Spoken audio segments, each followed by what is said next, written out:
So, I'll repeat biology. A cell is the smallest structure capable of self-reproduction. Oh no, they're arguing again. I can't take this nightmare anymore. Hi, do your parents fight as much as mine do? I'm Rebecca, and I can't take all their fighting anymore. Morally, it's unbearable. I've been feeling disgusting lately. It's horrible. And it's because my parents have declared war on each other. And they're using me in their revenge. You subscribe to the channel, and I'll tell you how crazy things happen at home. You'll be horrified. You know, when I look at my parents, I realize I don't want to get married. That's for sure. Why should I? Candy bouquet period of relationship flies by very quickly, and then begin gray everyday life, which ends with scandals and scolding. Who's all this happiness for? In my parents' case, that's exactly how it is. I grew up and noticed how my parents eventually stopped kissing, hugging each other, became indifferent neighbors, and soon real enemies. I feel like they hate each other. I thought it was over when they filed for divorce. I stayed with my mom and everything was fine. My mom and I got along well, shared secrets, became friends, but not until I accidentally brought up my dad. That's when the horror began. Then it was as if something possessed my mom. Her eyes began to glisten feverishly, her nostrils flared, and she turned into a real fury. Why are you talking about him again? Your father ruined my whole life. He took my youth. And so she could wail endlessly, complaining about her horrible life. But suddenly my mom got a promotion at work, and she had to go on a business trip to another country. And I have school here, so I went to live with my father.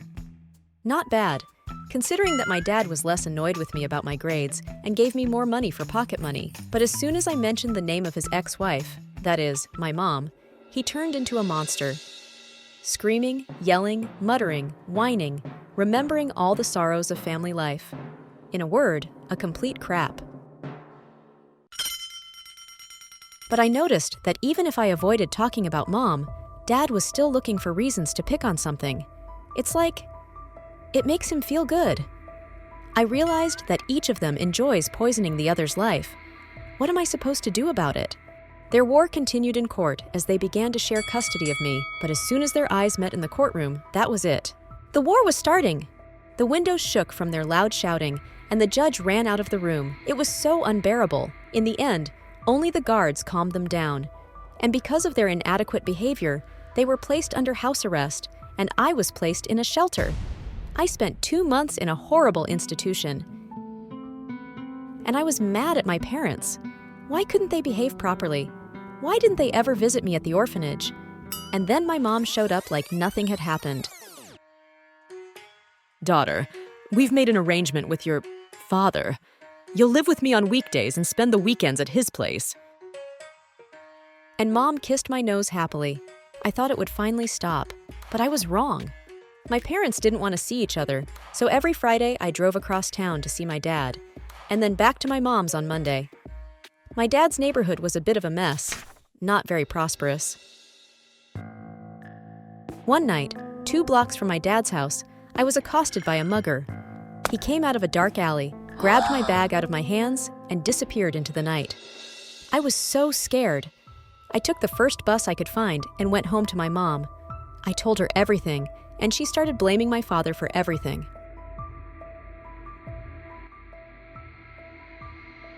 Mom was pacing the room, rubbing her hands together, and I was willing to bet anything that she was happy?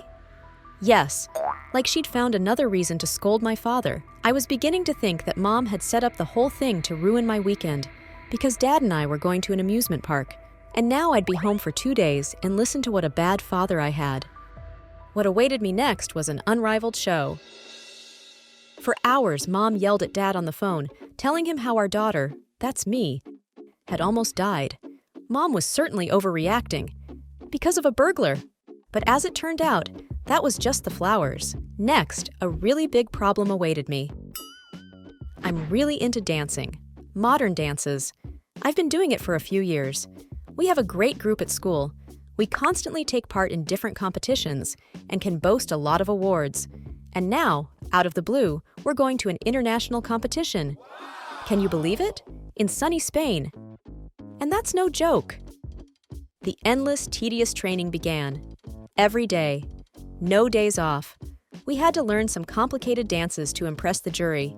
2 months of preparation flew by. My mom even took a vacation to support me. Our team and I were determined only to win. And here we are at the airport. Noise, commotion, nervousness. Almost the entire team had checked in. I was the last one. In my mind, I was already sitting in the cabin, but something was wrong. The stewardess checked my documents, then called someone. It turned out that my father had issued a ban on my travel abroad. It was his way of getting back at my mom. He knew exactly how I was preparing, and how supportive my mom was, and because of his whim, I stayed home. We called him from the airport, but in vain. Mom was furious, and as it turned out, she was preparing a new plan of revenge against my father. While still living together, Mom and Dad were always fighting over my lessons. Dad was convinced he was brilliant at math, and he always helped me with it. Maybe that's why it was so easy for me. And Dad bragged in front of everyone that it was his merit. Mom would turn pale and boil over with anger at this point. So, I had a college entrance exam in math. I spent several hours solving the hardest problems and examples. I walked out of there confident that I had gotten it right. Mom? What are you doing here? I ran into my mom in the lobby of the college where I'd just taken my math test. I came to cheer you on, daughter. But a little late. Sorry. I laughed, hugged my mom, and we went to drink cocoa at the nearest cafe. Then I forgot about it. I remembered a week later when I received the results of the entrance exam. I was horrified. Not a single correct answer. I cried all night long. How could I do that? Dad was so upset, he wouldn't talk to me at all. And Mom, she was so calm. I couldn't believe it, so I went to the college. I demanded to see my work. And what do you think? That paper wasn't mine. It wasn't my handwriting. It wasn't my answers. It was a mess. Who would do that? And why was Mom acting so calm the whole time? Did she do it just to spite my father?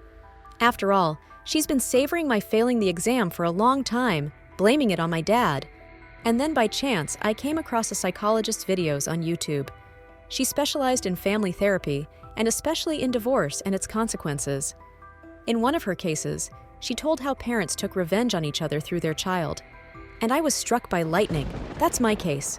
All the puzzles were put together in one ugly picture. How adults are looking for any reason to hurt each other, and it's their child who suffers for it. I cried all night, because I can't change anything.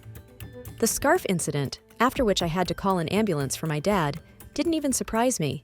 And the scarf my mom put around my neck when she walked me to my dad's. It was beautiful, big, but as it turned out, it was covered in the hair of the neighbor's cat. And my dad's terribly allergic to cats.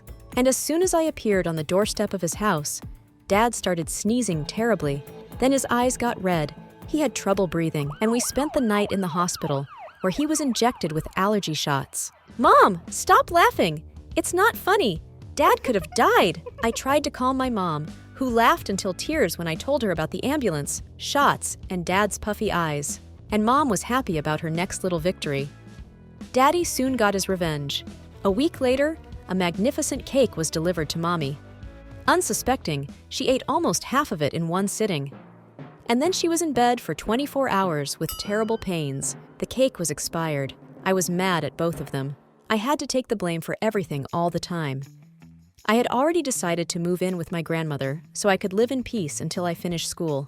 But suddenly, the hatchet was buried deep. There was silence for weeks. Mom was up to her ears in work. Dad enjoyed spending weekends with me. Is that so? Does that really happen? It's been quiet for a few weeks now. As usual, I came home after school, and I heard someone laughing from the living room. A man's laugh. Well, my mom finally has someone. Whew! She'll forget about Dad and this craziness will be over. Joyfully ran through my head. I looked into the living room and, stunned. On the couch, gently hugging Mom around the waist, was Dad. He was whispering something in Mom's ear, and she was giggling back. Seeing my surprised face, Mom winked at me. Daughter, we made up, and we will live together again. That's great news. Then Dad loudly smacked Mom on the nose, and they both laughed loudly. It looked like they were going on a second honeymoon. And the thought was scary. I knew it would be a couple weeks after their stormy reconciliation, and they'd start fighting again. Harder. more aggressive. And I'd have to clean up the mess again. And I'm so tired of it. I don't know what to do. Maybe I should move in with my grandmother? But those two can kill each other if they're not stopped in time. What would you do? Would you stay? Right. If you have any thoughts, in the comments, we'll discuss.